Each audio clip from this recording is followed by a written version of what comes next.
Banyak banget nih yang bilang, telat, kereta YouTube udah berangkat. Tapi gimana kalau saya bilang, kita ini justru baru mau masuk zaman keemasannya? Lupain dulu deh soal jutaan subscriber, lupain soal kamera mahal. Kita bakal bongkar strategi yang beneran jalan buat dapetin cuan dari YouTube di tahun 2025. Dan kuncinya itu simple, cuma ada di 3 hal. Konten yang otentik, produk digital, dan penonton yang setia.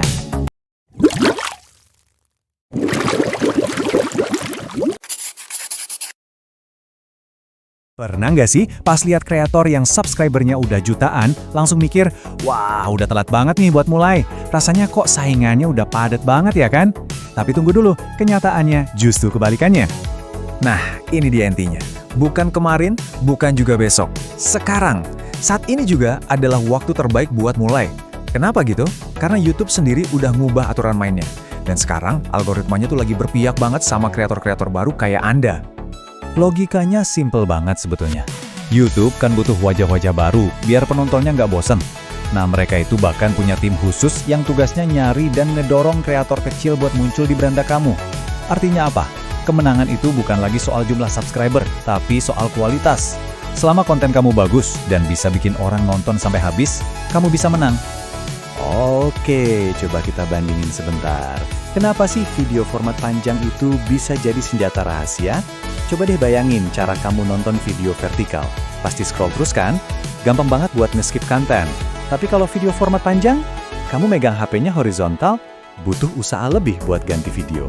Nah, komitmen yang lebih tinggi inilah yang secara alami ngebangun kepercayaan yang jauh lebih dalam antara kamu dan penonton. Oke, sekarang ayo kita hancurin penghalang mental paling gede buat para kreator baru, yaitu mitos produksi yang sempurna. Nah, ini nih fantasinya, dan ini realitasnya. Penonton tuh nggak peduli kamera kamu mahal atau enggak, mereka pedulinya sama nilai yang mereka dapetin. Mereka nggak butuh efek-efek canggih, mereka butuhnya keaslian kamu. Jadi lupain deh soal harus keren, fokus aja jadi berguna. Dan kutipan ini, wah ngena banget. Anggap aja editing itu kayak makeup, bagus kalau ada, tapi nggak wajib. Yang wajib itu ya isinya, nilai yang kamu kasih. Selama pesan kamu nyampe, kamu udah ada di jalur yang bener kok. Oke, mental block udah beres. Sekarang pertanyaannya, konten apa dong yang harus dibuat? Gampang, ini dia 3 jenis konten yang bisa kamu mulai, bahkan hari ini juga. Gini, ini tuh sebuah trik psikologis yang kuat banget. Kata kreasi atau berkarya itu kan kedengerannya berat ya, kayak harus bikin mahakarya gitu. Tapi kalau dokumentasi, itu kan cuma, merekam apa adanya. Ini bakal ngeretas otak kamu dan bikin prosesnya jadi jauh lebih ringan dan gampang dilakuin. Jadi, ada 3 jalur nih buat pemula yang bisa kamu pilih. Kuncinya sama semua, otentisitas, bukan produksi yang ribet. Buat dokumentasi perjalanan, kamu cukup rekam aja proses belajarmu. Kalau membangun di depan umum, tunjukin aja setiap langkah kamu pas lagi ngebangun sesuatu. Ini bisa ngebangun kepercayaan yang luar biasa. Dan yang terakhir, video ahli. Lupain kamera mewah, cukup rekam diri kamu ngejelasin sesuatu yang kamu kuasai. Bahkan, cuma modal papan tulis aja udah cukup. Oke, konten udah kebayang, sekarang bagian yang paling ditunggu-tunggu ya kan? Gimana cara dapetin cuannya? Lupain AdSense dulu. Ada jalur yang jauh lebih cepat dan lebih untung, produk digital. Nah, ini pergeseran pola pikir yang penting banget. Lupain metrik-metrik kayak gitu. Kamu tuh nggak perlu jutaan pengikut buat bisa sukses secara finansial.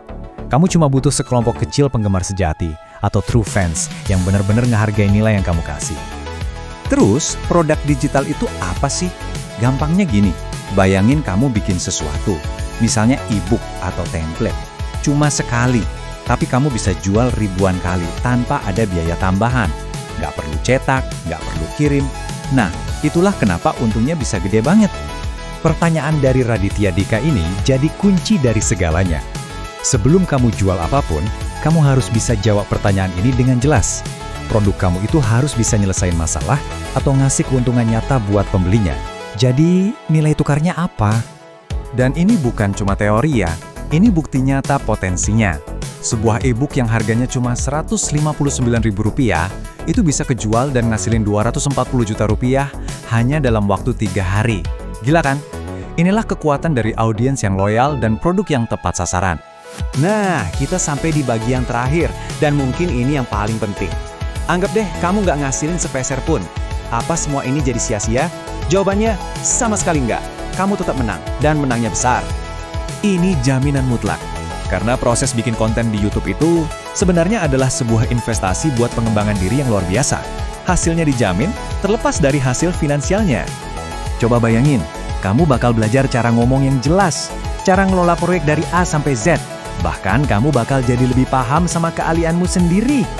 Ini semua adalah skill yang harganya mahal banget di dunia kerja manapun. Dan kutipan ini adalah kuncinya. Komunikasi itu ibaratnya meta skill, sebuah keahlian yang bisa melipat gandakan semua keahlianmu yang lain. Nah jadi, YouTuber itu adalah tempat latihan terbaik buat ngesah skill yang tak ternilai ini. Jadi, saya mau tinggalin kamu dengan satu pertanyaan.